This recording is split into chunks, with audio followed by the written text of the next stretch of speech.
It's just kind of like tough. It's tough the longer that you record yourself, like the longer that you maintain any sort of audience, that you got to protect what you're doing. Like, like it just becomes this product or project that you made that is like you need to keep maintaining it. So it's like when you first start out doing something, there is nothing to lose. But then at the point that you have things to lose, then obviously more nervousness is introduced into the situation. But it's just like you feel the need to protect what you've built. And like, I just need to get over things like this. I need to get over whatever. These are just areas of like, well, I can only be this much, or I can only say this much, or like I only have these many things to say. These are kind of conservative mindsets. They're kind of conservative. They deal with conserving, and like that things are going out the door, like things are being wasted or you're losing them. Like, oh, we need to conserve, or like, but conservative is kind of just like people in the America are all about their conservative experiences. Sometimes they're just about being conservative, whatever. That they need to conserve the patriotism of the established reality of forever America. Like, please keep being America, American pride, Army green. And these people are patriots, but there's like loyalists still left over. There is still loyalism in the country today. These people are loyal to the British. Like they're loyal to the UK. There's people walking around that no English person could do any wrong to them. Like there's people walking around that just defend the British to the grave, and this is borderline retarded behavior, but I'm just kidding. This is, that's just outlandish. I was just trying to come up with a funny phrase. I apologize for when I say something interesting. I'm so sorry. This is just like defeatist mentality. I have problems with it. I have problems with my own defeatist mentality as it come about when I'm just like talking about it, trying to conceptualize my way to be more forthright about speaking. But yes, that's all well and good. We already know that part of it. If you've listened to anything that's happened so far, you already know that has something to do with it, just like too much analysis. But obviously, but there's people that are like, oh, the British Empire, please, the British Empire. But there's just, in American media, they have to protect and defend the British at least a little bit, because there's just traces of loyalism left over for whatever reason, even from the Revolutionary War. There's loyalists that are like, oh, we like the English because the English are like more feminine, but it's just it's a masculine feminine thing. Like, I just feel like English is a bit more feminine, but it doesn't have to be, obviously. Obviously, there's a lot of masculinity and femininity, both of these, in the United Kingdom. Okay, I'm not going to take away from the United Kingdom's ability to be masculine. I'm not going to paint it with a broad brush. But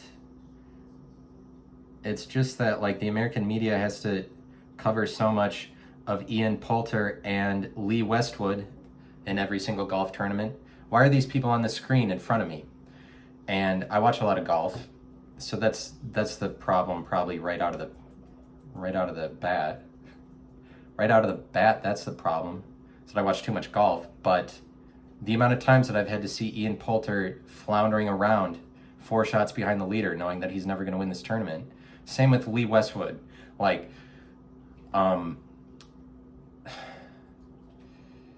Lee Westwood. It's just like, don't raise your voice. Don't raise your voice about Lee Westwood. I don't want to get too animated about what's happening, but there's like, there would appear to be a certain threshold that I'm like, oh, you can't transcend this level of sound. It has to do with the microphone's sensitivity, which I've found that my microphone is rather sensitive in the past. And so it's kind of like I am... But it also has to do with I don't want to be too loud or the people around me. So I apologize that I haven't committed to being louder and more clear about my stated opinions. because at the point that you're speaking more clearly, or you're not hindered by the limitation of speaking more quietly and trying to be more English about things, then you're speaking in terms of stated opinions at the point that you're saying them, because there's nothing to be, you have to be behind it if it's very loud. And this is just stated opinion motifs and mentality, is when you're like not concerned about thresholds of noise that you're supposed to pass, not so that you can't surpass. And I don't want it. I don't want there to be the noise level that I can't surpass. But there's some amount of coverage in American media that has to be done towards the British Empire, for the King and Queen of England, because so that we still are connected with them no matter what, because they're like our greatest allies. Like we like to pretend as if they're the same country as us, the loyalist people, but it's just that loyalism never left. And it wouldn't have made a difference if we like killed all the loyalists after the Revolutionary War or anything like that. Like, that's not what I'm saying. I'm not saying like, oh, loyalist people suck. I'm just saying like this happens, or that they're always going to be there because we came from the British, and this is just like, to some extent we are a little bit like the same country, but more in a like in a more abstract way than it should be. This should be carried out more abstractly than that we're like, oh yay, what are the British doing? Because in reality, America overall doesn't give a fuck about what's going on in Britain, but Britain a lot more so cares about what the fuck is happening in America than Americans do about what's happening in Britain. And but the American media has to show me Ian Poulter because we have to have this much amount of Lee Westwood, but they're probably like, there's people watching this in Britain. But do British have their own broadcast of it? Or they're just like the British people? It's just we need to align with the British, the same way that the same American media has to devote some amount of coverage to the royal family.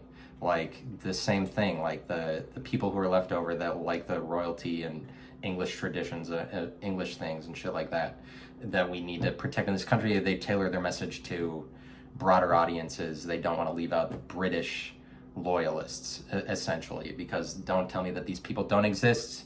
They exist by the thousands in this country.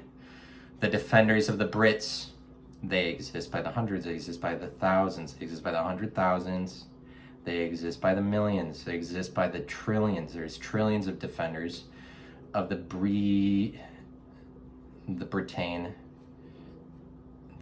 Empire. And it's not a sin to be British. I'm not going to tell you that it is. It's not a sin to be British. Okay, it's not a missing of the mark to be British. It's not like the second that you're British that you're committing a sin or anything like that. Like, it's not like that when you're in the territory of all of that land on that island that they live on, that this is a sinful act of being in this location, that this territory is taboo. It is not the case that the English territory, is the territory you're not allowed to go into. Because go and visit it. I don't hate the English. I like what they've contributed, and they've certainly contributed a lot to America. Like almost the entire thing, right? Because don't we come from English? But Germans too.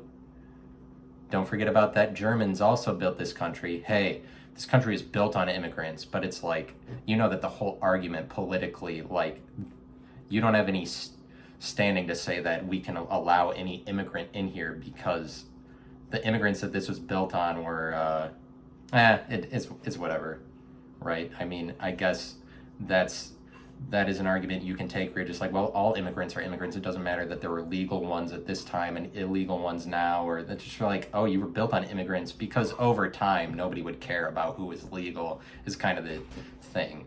But like, Kamala Harris saying, do not come to Guatemalans, like, don't come to our border. And she's saying, do not come. And the media treats this like the diplomacy of our presidents, of our presidency, the diplomacy of our elected representatives to come out with a clearly stated opinion and just like compassionately tell the Guatemalans that they can't come to our border. Like the media treats us as like, oh, they're so diplomatic. But if it was Trump, obviously it's the opposite, and that's why goodbye the media. But it was already like that at the point that just no talking about Obama anymore. I don't think that helps anybody out. Let's just leave Obama in the past. Because Obama is a point of great tension for the right always, because god damn it, that Obama, because god damn it, who knows what he's up to, and obviously in his ways, and then the way that he's portrayed clearly. But I'm just having a good time. I guess that they say that you're supposed to enjoy what you're doing. I like to think about what I'm doing and not enjoy it in a lot of situations. This is something that I'm trying to reconcile in my life. I'm trying to be more of an enjoyer of things. This will never happen. I'm fucked forever, whatever. I am doomed forever to be in a constant state of analysis. But do you know that God makes you a way or whatever? God makes you a way. I wanted to make some points about fantasy. Let's talk about that. Because in the Christian church, they treat fantasy with a lot of animosity, I would say.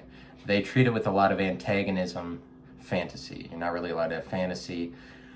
I feel difficult even being on the hook for the loss about this. I feel difficult being on the hook for the person who has to be on the side of fantasy against what presumably is a Christian audience. It's just that I need to get it out of my head that it's like Christians need you to say certain things, because that doesn't help me, or that makes me not enjoy it. But I'm the point that I want to make is the way that Christians treat fantasy, and they kind of treat it with animosity, but I say that they're afraid of it. They treat it with a lot of fear because they don't understand it. They don't want to cross it. Christians don't like fantasy because there's just ideas that they don't like. And so it's like Disney at some point comes around and they're like claiming to be an authority on fantasy because of the words that they choose generally. Like because of the words that they choose, things that they say that they are, like saying that a dream is a wish your heart makes, and this is an important part of the Disney mentality. Besides that, one of their earliest movies is called Fantasia, and this is the idea of fantasy, but that you're like, Disney is one of these places that claims authority over fantasy just by them saying who they are. Their stated position is about fantasy, and so it makes it so that there's like this place in the world that fantasy exists, when in reality, but this is like, Disney makes it so that within reality there's this fantasy place. There's a place for fantasy, and it is Disney World or Disneyland, because people actually believe that you can go here and like magical things will happen, or that like your dreams can come true, or you'll know the way to make your dreams come true. You visit, or it's like you might get some answers on things. I mean, it's probably not severely like that now. Like that was probably more the case in like the 80s and 90s. But like, so fantasy in terms of Disney is like, there's just like, so fantasy, the thing is that all fantasies are fantasy. Like all of them are just fantasy. Any one that you could come up with, fantasy football, any fantasy that you could come up with is it's actually just fantasy. But there's also something, but you also see that you can create a fantasy football team and this impacts your life in some way. It changes your mood, and like it's something you engage in and it influences you. And so there's like something real about it. So there is reality within fantasy, we recognize. It's not like fantasy is all fantasy, but fantasy itself, I guess, includes for reality. Disney takes advantage of this loophole by setting up an environment where they're like, fantasy takes place. Our house, our rules, right over here in like Florida for Disney World, and then California for Disneyland. But like, so the Christian church is going to treat fantasy as like you can't have it. Like Um, that's what they treat it like. So it's like, if my experience in the church is that I'm going around, if I were to bring up that I had sexual fantasies, like, this is a phrase, this is a taboo phrase on its own. Like, I'm not allowed to even, I'm nervous saying it now because I know that the reaction of all females in the church, every female Christian that I've ever met, their reaction will be, oh, ew, like, I don't want to know about your sexual fantasies. I bet you have sexual fantasies. That's disgusting. Ew.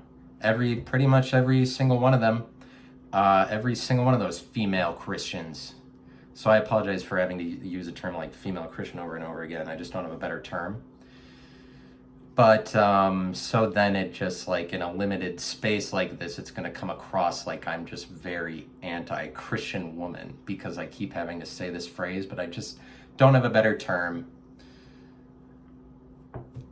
Here it is, but I just need to stop trying to defend the point that's coming out of my mouth. I'm saying that, like, fantasy is treated with a lot of fear in the Christian church, and it's because the Christian church is mostly, like, feminine energy in my experience, but it's just, like, kind of antagonistic towards masculinity. There's not a lot of room for masculinity in the Christian church. I'd say that my experiences with it are like, you gotta leave your dick at the door unless you're one of the people that's going to really take this seriously so that you can move up within the management of the church. If you're not willing to take it seriously, just leave your dick at the door. But, like, just overall, your opinion isn't welcome here because it's really only one ego per Christian grouping of people. And then in Christian groups of people that aren't the church, they just play out as churches. Where there's really only one ego per, and be as a microcosm or, like, representative of what they see in front of them with the pastor leading the church. Just, it's only supposed to be meant for one ego per, but every pastor in the church, this is a microcosm of what Jesus is doing. This is what they're doing is just representative of Jesus is this single ego. There's only one ego per Christian group of people at every level, but it makes it so that, but it's just like churches play out in everywhere besides just churches. A church can be anywhere but, like, if you're agreeing that partially my definition of this is that a church plays out when there's a one ego per, but it's just a Christian grouping of people as a church. And it's just like, church is the Protestant equivalent for the Catholic Mass also. Just to recognize that. I'm just smart that I just wanted to add that analogy to throw off my train of thought, be like, oh, make sure that you add in this clause. But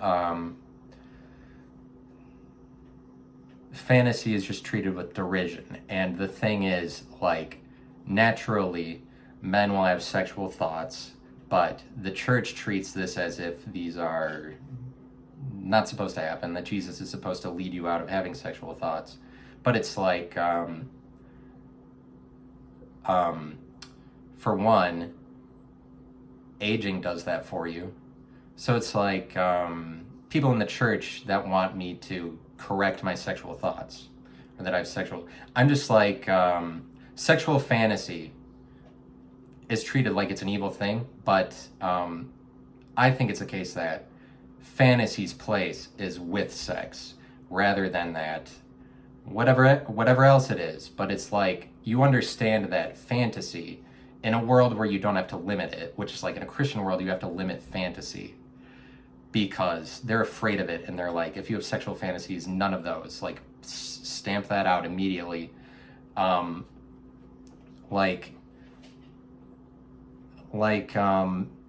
a world where you have to, like, if it's a Christian world, you have to limit fantasy because this is what Christianity dictates. But it's like, in a world where you didn't have to limit that, fantasy could do whatever because it's fantasy. And so that's why Christians are afraid of it. But it's like, you actually don't have to treat it that way. Fantasies are acceptable, especially at the point that you recognize maybe the place for fantasy is more with sex, because all sex is fantasy. Like, that you would go about things, that I would pursue a girl. This is all fantasy because it's something that's in front of me. These are steps that you take. Like, it's all fantasy because to pursuing a girl. You talk to her a certain way, you use certain terms, and you dress a way that maybe girls will like, or you like buy a car that you think girls are like, or you orient your life in this fantastical way. Like, it's all fantasies that you're playing out to pursue girls, and different ones for different girls. So it's like your ability to be fantastical is what is in some ways going to dictate your ability to get women. It's like, and so if you're in the Christian church and they tell you no fantasy because they think all of it is lust, because it's primarily dictated by the feminine side of things, then you're shit out of luck for pursuing girls, is what I would say. And why wouldn't you be if you weren't allowed to have fantasy about anything? But it's just this whole thing where the girl that comes into your life got there because of nothing that you did. Because that's the way it would be if you're assuming that a man gets a girl because of nothing that they did. But this is just like this is the narrative that's pushed by the Christian church, is that there's no intentionality in a man meeting a woman because like the girl that was brought to you is destiny, because there's no intention in destiny, and because you don't get any credit for when it's like a creator destined you to be with somebody. Like, that wasn't you taking the steps to go there or pursue a girl, just God delivered a girl to you. And so you don't receive any credit, you didn't do anything on your own. But it's like, in reality, like in a not Christian world, pursuing girls is completely about like rationally there's steps that you take because it is fantasy. But it's just like, I'm saying the point I'm making is like Christianity tries to describe relationships between men and women but leave out fantasy, and then in lieu of that they have to describe it all as destiny, because destiny makes it so that you didn't fantasize your way to anything. But it's like Christians and Christian women need it, and there's a lot of Christian women that like Disney for whatever reason. They kind of go hand in hand. Lots of Christian women that like Disney, but it goes hand in hand with that the second there's the idea of somebody having a sexual fantasy, that this is evil, or it's just the most perverse thing on the face of the planet. And it's just because they're afraid of fantasy, so they want to limit it to one thing. And the same way that they like Disney, because Disney is like, oh, you know how fantastical fantasy is? It's limited to this one location in the earth that has borders that you can go in and out of. It's like fantasy, but it's people that are afraid of fantasy that would enjoy this interpretation of fantasy, one that's very limited to a space. But it's like Christianity very much likes fantasy that's limited to a single narrative, because heaven is one word for one place, and Christian heaven is specifically Christian heaven, like heaven brought on by the group of people that says that heaven plays out this way, because Christian heaven is different from Muslim heaven, and Christians themselves recognize this. The Christian heaven is a specific place dictated from a specific group of people. And so Christians limit fantasy. They've limited because this is a fantasy. Going to heaven is fantastical. Meeting the king of the universe that you're the son or the daughter of. This is a fantastical scenario. It's okay to believe in this because you can fantasize about whatever you want. It's just fantasies or whatever. It's just that maybe you would do better to understand the full depth of fantasy, and in doing so you would recognize that means you have to allow for a lot of fantastical situations rather than just one, because Christians like to limit fantasy.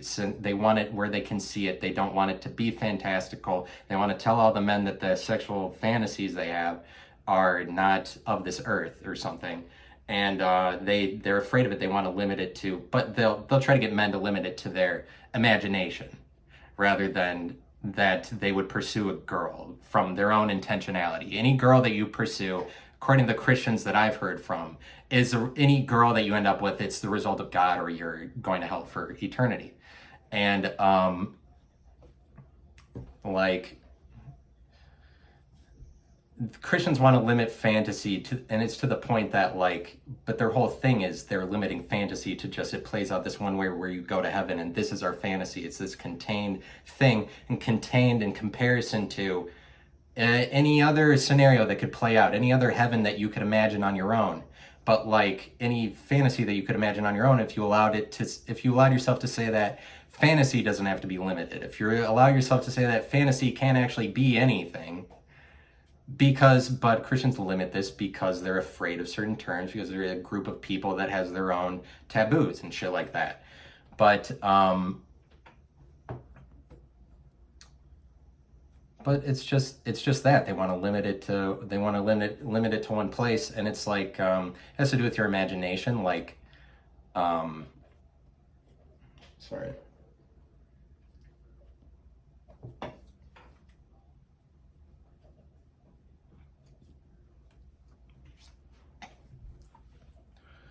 It's just like men would already have sexual thoughts, but the thinking is that Jesus is going to make it so that you reduce your sexual thoughts over time because these are evil, because the flesh is evil, carnality is evil. But it's like aging also reduces your sexual thoughts over time. Like aging would do that on its own. So it's kind of like Christians want me to die faster. They want the same thing that aging would do. They want Jesus to do, but they call it Jesus instead of aging. They're like, because you just want me, that would be the same thing as saying I should die faster, as I should reduce the amount of sexual thoughts I have. So it's like, but yeah, Christians that I know would be horrified about you even uttering a sexual fantasy because you're like invoking, because now that's in the conversation or that's brought up, like these are not to be spoken of fantasies, like, and it's just like there's a lot of work done on the part of Christian women to say that it's like things that you should imagine, or like you have to limit your sexual thoughts to your imagination rather than, but I'm making the point that sexual thoughts is just you going anywhere, pursuing any girl. It's a sexual thought. Any pursuit of it, anything that you do, any word that you say in a conversation to a girl, that's like, I like her, so I'm saying a certain way. I don't know if I'm totally right about that, but you understand that from a man's perspective, like, this is the death of man to be like, there's no fantasy there, you don't, but this is what the Christian church is about. It's like the death of man, the Son of Man, but like, that I don't get to go out and pursue my own identity, or like pursue my own identity in the world, like identify myself a certain way, construct a series of events in a fantastical sort of way to position myself as this somewhat exaggerated character or something, like that I would go and try to identify myself in the world. This is what femininity doesn't like.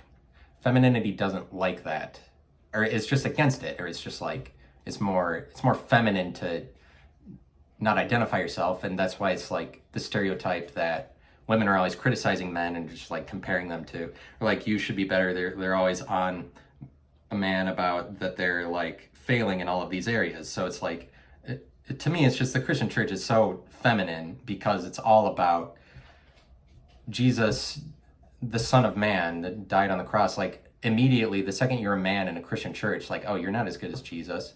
Like Jesus, oh, what are you going to do? You're not as good as him. And so that's what you have to compare yourself to forever. And because this is a feminine set of ideas to criticize a man eternally, like this is about not measuring up to this like ideal image, or this better image, you know. And what's a better ideal image than that of the Son of Man to describe what a man is? And like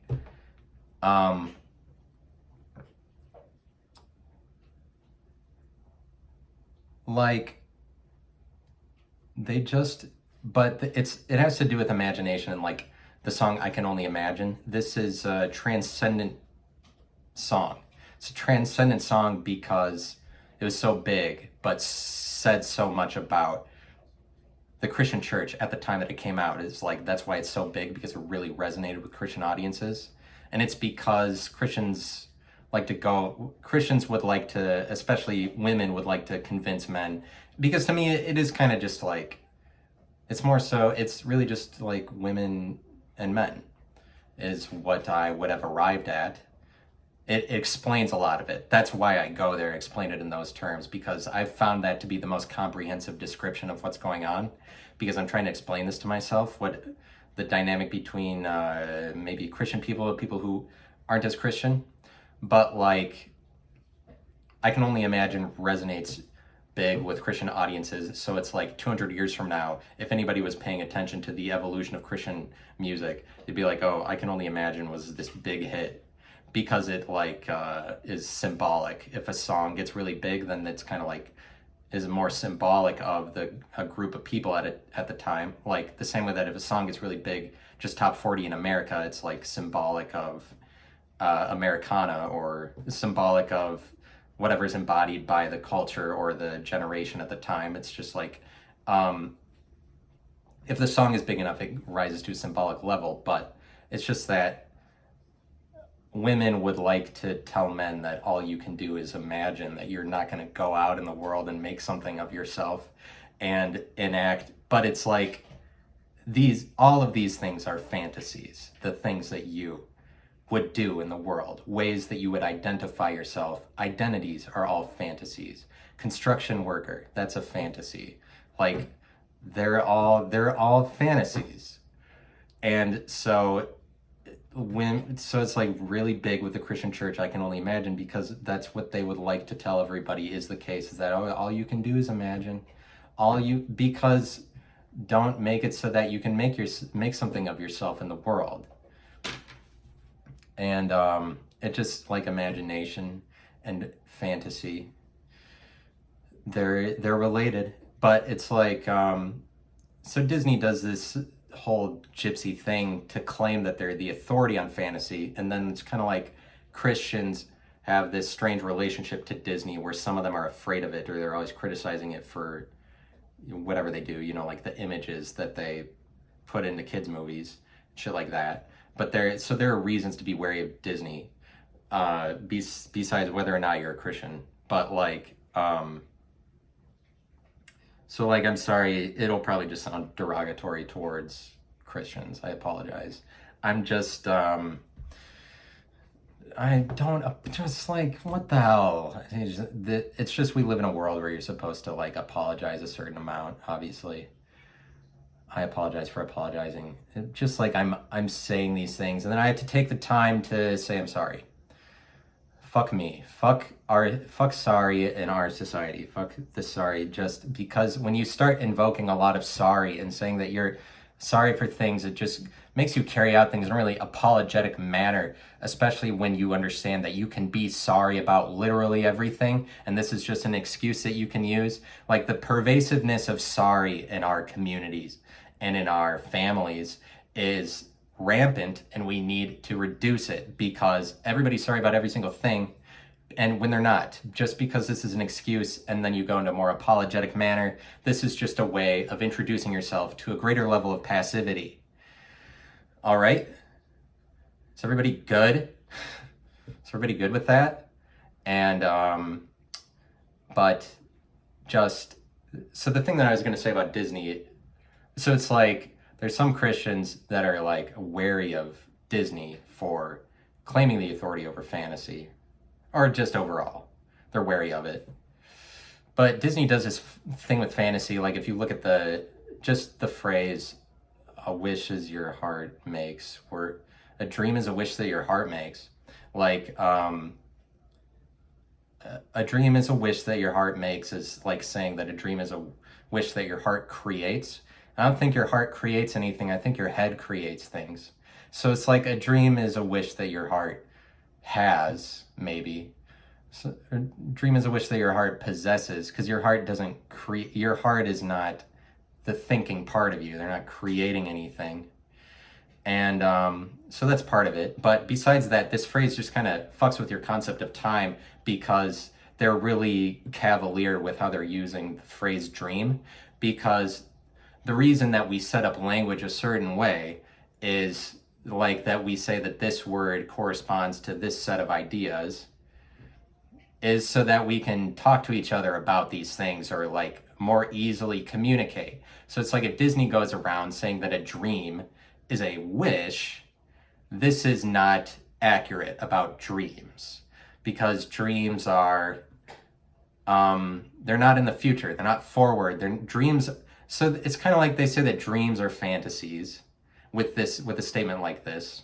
So it's like, I don't know if this is entirely what they're about, or if I'm just making too much about one statement, but it's like there's a lot of them that comes across in a statement like this.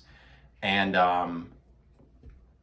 like, a dream isn't a wish, it's not forward. Every dream that you have happened before. They're all memories. And so to treat a dream like it is a fantasy or something that you can pursue, or something that's happening in the future, this is another thing about fantasy, is more like something that will happen later on.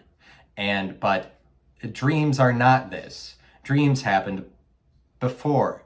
And they were something that you couldn't control for, and you didn't have any intentionality about. You just ended up with this dream because you had to go to sleep at some point, and then you woke up and you had one. But they're all memories, and they're all possessions, because dreams are all things that you had before. So it's like, if we want to be, and it's not just Disney, as a society, cavalier about what our dream is, our dreams going forward, but the American dream is another way of being cavalier about it.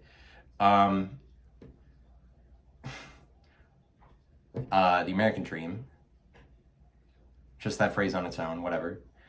And but it's like, dreams are just from the past. So a phrase like this, a dream is a wish your heart makes, it's alluding to that dreams happen in the future. So then it's kind of like, if you put too much stock in singular statements like this, which is like, I'm not saying anybody is, but just like think about the words that you're saying, is the point that I'm making. Think about the words that you're saying, that like we end up, because we set aside the word dream to describe this like weirdo thing that happened to you last night, that it's like, maybe it means something, maybe it doesn't. Like, it's kind of this point of reference that you can go back to, and it is a lot like a memory. A dream is a lot like a memory, because it's a point of reference that you can go back to as much as you want, if it was like a memorable dream, to try to like take something from it, or say like, oh, what did this dream mean?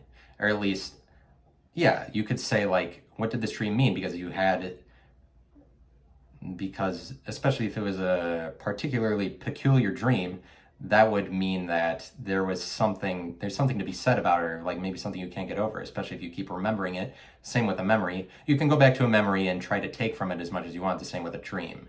And so dreams are like memories, but they're kind of like possessions, or there's something that's collected in your imagination that you already have. They're in the past. But fantasies are like future. But like, to equate a dream with a wish, a dream is a wish, they're saying it's the same thing. A wish is a fantasy, it's something that's happening in the future. A dream happened in the past. So they're confusing your sense of time and kind of doing it all in the name of fantasy. Because if you're claiming the authority over fantasy, there is something to be wary about this, because of, you see what fantasy can do. And like,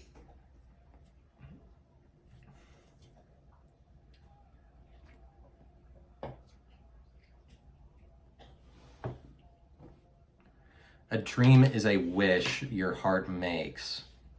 That's how hard you create. And yeah, it's something your heart possesses. But this is like, a dream is, a memory is something you can't control any longer. And especially a dream is something that you had no control over, that you received it. And to refer to it as a wish is kind of sickening, because you're saying that you do have control over this uncontrolled, especially when dreams are so weird sometimes. To equate it with the thing that you're striving after, the thing that you're pursuing, is a wish. A dream is not a wish. It's not. A dream is a wish your heart creates, your heart possesses. But it's like, that's also why they say make, as opposed to possess. Because if they're taking the time to be more accurate, they would say the dream is a wish your heart has, because a dream is something you have, okay? but they're not inclined toward telling you anything truthful. They're inclined to be of a mentality where they're saying we're the authority over fantasy. And so anybody who's like, we have the authority over fantasy, which is just like any religion, they're going to be kind of cavalier with the words that they choose. And they're going to say that you don't need to separate word to word. Like, you don't need to separate God from Jesus and when you're talking and when you're praying, you don't need to know if you're praying to Jesus, God, or the Holy Spirit. It doesn't matter. It doesn't matter but it's like God can be these 14 things all correlated to different sets of ideas: creator, redeemer, son of man, holy one, famous guy, the Jesus child, king of food. And but all of these are different ideas, but they're like, oh, it's all the same. Because you might as well say, oh yeah, it's a dream, something that only happens in the past. This is the same thing as a fantasy, something that only happens in the future. It doesn't matter, because as long as we're the authority over fantasy, all lines are blurred between definitions and words. So I hope you got something out of this today. So I'm just gonna run this out. So that was the main part of my speech.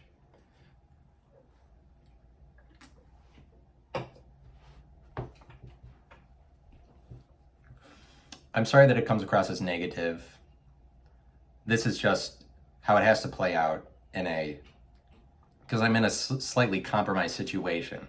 So it will come across that I'm being very antagonistic towards Christians. Okay. And I'm the victim here. And so, like, I feel like I made my points, but I need to go watch the rest of the US Open. Let me take a second to look at it, the leaderboard.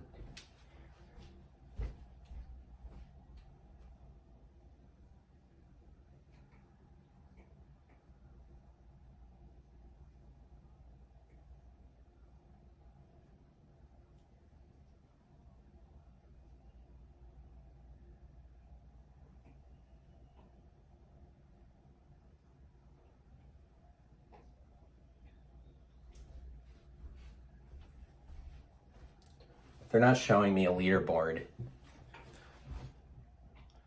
because I looked at the telecast at the wrong time. Looks like John Rahm is doing well. Thanks for being a part of this today. Thanks for listening. And it's just that, but I just say all of that to say, like, stop limiting fantasy to something that somebody said that it was. Fantasy, who controls fantasy? Who controls it? Who controls fantasy when it's fantasy? Who controls, like, the way that things are supposed to play out in the future? What is ultimately going to happen? Who controls that? Nobody. Nobody does. You just try to speak of it on your own terms. You try to communicate it and articulate it in your life. And that's the only thing that you can do, because that's the only fantasy that you know. In the same way that you don't know anything on your own. Like, what knowledge do you have as an individual person in comparison to an entire body of other humans? What do you know? And so how can you be trusted on your own? Like,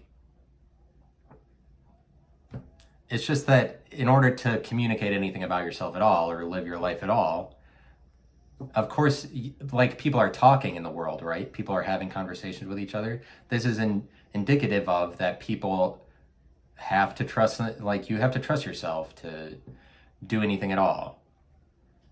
And especially in the area of fantasy, but this is like, in the area of fantasy, what are you going to have dictated to you by another person about what fantasy is, when fantasy is particular to you and only comes from your imagination and is in fact related to imagination? It's like, it's related to what goes on inside your head. Like, and then this is something that you can use to live out your life, because what else, like, it's things like this. How else would you know what you wanted or where you were going to go if you weren't allowed to listen to what you thought was better? And it's just kind of, and it's particular to you, because it's like the fantasies that you like are your fantasies. And so this is why the Christian church has a big problem with it, is like the territory of things that you are supposed to be able to control completely on your own, because the idea itself is already encapsulated in an imagination. They are going to tell you that these are evil things, you know. And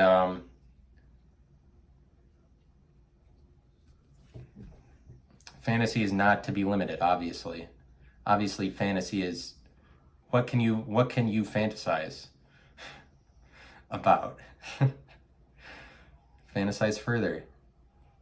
And it's just that, like, people in the world are not concerned with limiting fantasy.